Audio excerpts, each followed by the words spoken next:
It's now time for Energy Insights, where you get an inside view and local perspectives of all the oil and gas progress going on in the Mid-Ohio Valley. This program is being brought to you by the Southeastern Ohio Oil and Gas Association and can be heard every Saturday at 9 a.m. on local radio WMOA AM 1490 and ESPN radio WJAW FM 100.9 and AM 630. It's now time for the show. Here's Johnny Wharf, your local host.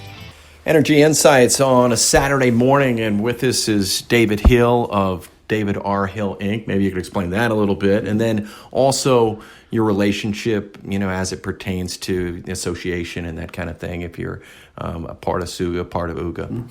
Yes, David R. Hill Incorporated was formed in 1980. We operate about 350 wells in Ohio and about 60 in West Virginia.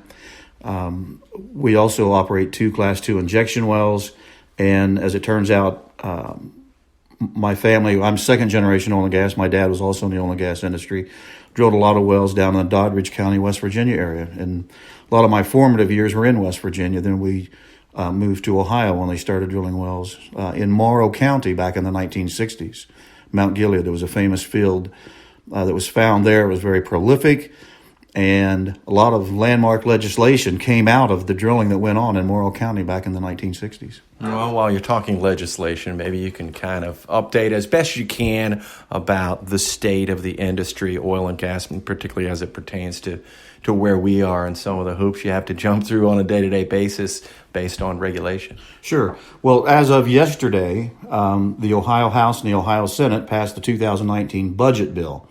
And why that is important to the oil and gas industry is there were at least 4 key components to that. One is it clarified unitization. That's important for the horizontal drillers, for the conventional drillers in Monroe County, Athens County, Washington County.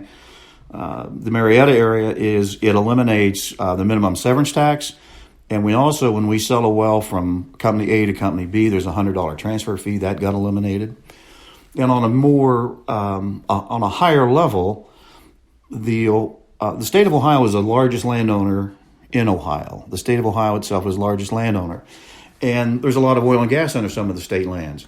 There was a commission set up many years ago, actually under the Kasich administration. However, that commission never got off the ground and it never was funded. In this budget bill, there's allocated $9 million for seed money to start the process of leasing state lands for oil and gas. That means a lot for the state of Ohio. For example, in my area, Salt Fork State Park is 20,000 acres. Many years ago, well, not many years ago, just a few short years ago, land in that area was going for $5,000 an acre for a sign-on bonus. You can do the math. That's millions and millions of dollars. And that doesn't count the royalties that would come if the wells are actually drilled and come into fruition. So that's a big deal. Yeah, and I think that hits, everybody can understand that when we start talking about land worth, mineral rights or not, and what things are going for. But at the legislative level, and I've talked to Brian Chavez locally and the guys that maybe go to the State House to represent the industry and or on Capitol Hill. So are most of these guys from businesses like yours, or are they associated just with the oil and gas industry? Yes, that is correct. We have 2 trade organizations in Ohio that represent our industry. The Ohio Oil and Gas Association, which is based in Columbus, Ohio, and then also we have SUGA, the Southeastern Ohio Oil and Gas Association.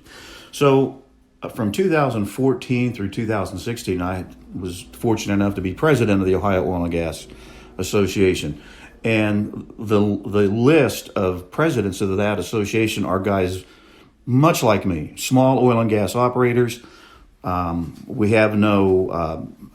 oil and gas folks, but we learned very quickly how to maneuver the hallways in Columbus at the Ohio State House, because we're there protecting our own business interest, and nobody can tell our story better than we can. So yeah. Well, we appreciate that. We appreciate your time and look forward to meeting with you again. We'll take a deeper dive, no pun intended, into the oil and gas industry with David R. Hill. And we thank you for tuning in to Energy Insights.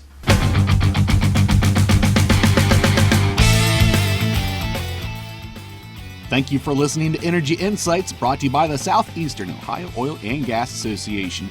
Tune in every Saturday at 9 a.m. on WMON ESPN Radio WJAW as Johnny Wolf brings you your local and inside perspectives of the oil and gas progress going on in the Mid-Ohio Valley.